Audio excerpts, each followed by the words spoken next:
আসসালামু আলাইকুম, কী অবস্থা সবার, কেমন আছেন? তো আজকে আমি গতকালকে একটা আপডেট দিয়েছিলাম, ইউটিউবের একটা আপডেট, এবং সেই আপডেট হচ্ছে যে এখন থেকে আপনার চ্যানেলটি মনিটাইজ করতে হলে আপনাকে যেটা করতে হবে, মিনিমাম কমপক্ষে আপনার চ্যানেলে 1000 সাবস্ক্রাইবার থাকতে হবে এবং আপনার ভিডিও থেকে প্রায় 8000 ওয়াচ টাইম আপনাকে আনতে হবে। এবং আপনার যদি শর্টস ভিডিও হয় বা রিলস ভিডিও হয়, সেখান থেকে আপনাকে 2 কোটি ভিউজ আনতে হবে, তাহলে কিন্তু আপনি আপনার চ্যানেলটি মনিটাইজ করতে পারবেন। এই ধরনের একটা আপডেট ইউটিউব দিয়েছিল, আমি সেই বিষয়ে আপনাদের সাথে শেয়ার করেছি, সেই আপডেটটি আমি আপনাদের সাথে শেয়ার করেছি। তো এখন আসলে এই যে সিস্টেমটা, এর আন্ডারে আসলে কারা পড়েছে? আপনি আপনার চ্যানেলে আসলে কি 4000 ঘন্টা ওয়াচ টাইম লাগবে নাকি 8000 ঘন্টা ওয়াচ টাইম লাগবে? আপনার চ্যানেলে সত্যিই কি 2 কোটি ভিউজ লাগবে নাকি 1 কোটি ভিউজ, মানে 10 মিলিয়ন ভিউজ লাগবে কিনা? এবং আপনার চ্যানেলের যেই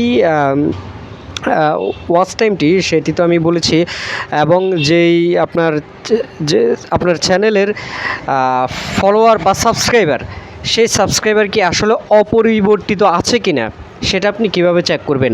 আপনাকে যেটা করতে হবে, আপনি যদি অ্যাপসের মাধ্যমে কাজ করেন, মানে মোবাইলের মাধ্যমে যদি আপনি আপনার চ্যানেলটি কন্ট্রোল করে থাকেন, তাহলে আপনার এখানে যখন আপনি আপনার চ্যানেলে ঢুকবেন, মানে অ্যাপস থেকে, ওয়াইটি স্টুডিও থেকে যখন আপনি আপনার চ্যানেলে ঢুকবেন, সেখানে আর্নিং নামের একটা অপশন আছে অথবা মনিটাইজ নামের একটা অপশন আছে।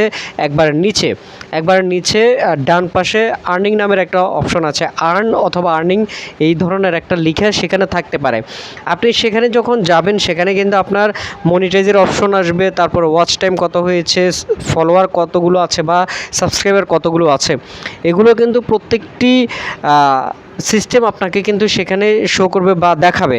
তো আপনি সেখানে দেখবেন যে আপনার যে ওয়াচ টাইম কত লাগবে, তারপর হচ্ছে ওয়াচ টাইম বর্তমানে কত হয়েছে, তারপর আপনার সাবস্ক্রাইবার কত লাগবে, বর্তমানে সাবস্ক্রাইবার কত হয়েছে, ভিউজ কত লাগবে শর্টসের জন্য, বর্তমানে আপনার ভিউজ কত আছে, সব কিছুই সেখানে দেখতে পারবেন। এখন আপনার যদি সেখানে 4000 ঘন্টা এখনও অপরিবর্তিত থাকে, তাহলে আপনি আপনার চ্যানেলটি 4000 ঘন্টা ওয়াচ টাইম হলেই কিন্তু মনিটাইজেশন করতে পারবেন। এবং যে সেখানে 10 মিলিয়ন ভিউজ, যেখানে শর্টসের অপশনে 10 মিলিয়ন ভিউজ থাকবে, সেখানে যদি অপরিবর্তিত থাকে, তাহলে আপনাকে 10 মিলিয়ন ভিউজ হলেই কিন্তু মনিটাইজেশন দিবে। এই ক্ষেত্রে আপনার যে 20 মিলিয়ন ভিউজের প্রয়োজন নেই, মানে 2 কোটি ভিউজের প্রয়োজন নেই। আপনার সেখানে আপনার যে অ্যাপসে যদি এগুলো যদি অপরিবর্তিত থাকে, তাহলে এই আপডেটটি আপনার জন্য নয়, এটা যাদের চ্যানেলে অলরেডি দিয়ে দিয়েছে, শুধুমাত্র তাদের জন্য এই অপশনটি বা তাদের জন্য এই সিস্টেমটি, এবং অন্য সবার জন্য এখন পর্যন্ত এটা অপরিবর্তিত থাকবে। আগের সিস্টেমেই কিন্তু আপনাকে মনিটাইজেশন দিবে।